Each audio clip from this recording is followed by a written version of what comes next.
কাতার প্রবাসী ভাই ও বোনেরা, আসসালামু আলাইকুম। আশা করি সকলে ভালো আছেন।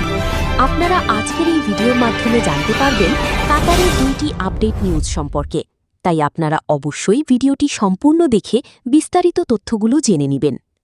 প্রতি বছর ২৬শে জুন বিশ্বব্যাপী পালিত হয় আন্তর্জাতিক মাদক অপব্যবহার ও অবৈধ মাদক পাচার বিরোধী দিবস। এ উপলক্ষে কাতার সরকার আবারও মাদকের বিরুদ্ধে কঠোর অবস্থানের কথা জানিয়েছে।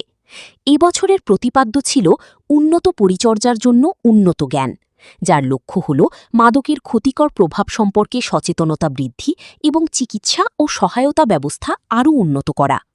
কাতারে মাদকদ্রব্য ব্যবহার, দখল, পাচার, আমদানি রপ্তানি কিংবা বিক্রির মতো অপরাধের জন্য কঠোর শাস্তির বিধান রয়েছে।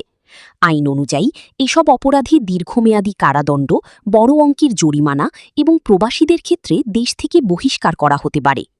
এছাড়া গুরুতর মাদক পাচারের অপরাধে যাবজ্জীবন কারাদণ্ড, এমনকি মৃত্যুদণ্ড পর্যন্ত হতে পারে বলে জানিয়েছে কর্তৃপক্ষ।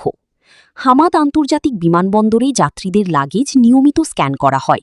সন্দেহজনক কিছু পাওয়া গেলে কাস্টমস কর্তৃপক্ষ অতিরিক্ত তল্লাশি চালায়। তাই কাতারি ভ্রমণকারীদের সর্বোচ্চ সতর্ক থাকার আহ্বান জানানো হয়েছে। অন্যদিকে মাদকাসক্তদের চিকিৎসা ও পুনর্বাসনের জন্য দোহায় নওফার নামে বিশেষায়িত একটি কেন্দ্র পরিচালিত হচ্ছে। এখানে মানসিক স্বাস্থ্যসেবা, আবাসিক চিকিৎসা এবং পুনর্বাসন কার্যক্রম পরিচালনা করা হয়। কাতার সরকার বলছে, সমাজকে মাদকের ভয়াবহতা থেকে রক্ষা করতে আইন প্রয়োগের পাশাপাশি সচেতনতাকেও সমান গুরুত্ব দেওয়া হচ্ছে। এদিকে লুসাইলে স্থানান্তর হল ট্রাফিক তদন্ত ইউনিট।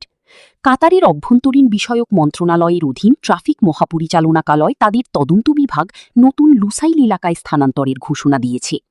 আগে এই বিভাগটি মদিনাত খলিফার প্রধান ভবনে পরিচালিত হতো। এখন থেকে এটি লুসাইল পুলিশ স্টেশন ভবন থেকে কার্যক্রম পরিচালনা করবে। কর্তৃপক্ষ জানিয়েছে, বিভাগটি রবিবার থেকে বৃহস্পতিবার পর্যন্ত সকাল ৬টা ৩০ থেকে দুপুর ১২টা ৩০ পর্যন্ত খোলা থাকবে। জনসাধারণকে সকল সেবা ও তথ্যের জন্য প্রধান ফটক দিয়ে প্রবেশ করার অনুরোধ জানানো হয়েছে।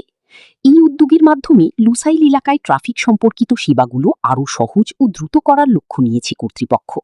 এখনকার মতো সংবাদ এই পর্যন্ত। ভিডিওটি ভালো লাগলে লাইক দিন, শেয়ার করুন এবং নতুন আপডেট পেতে চ্যানেলটি সাবস্ক্রাইব করুন। ধন্যবাদ।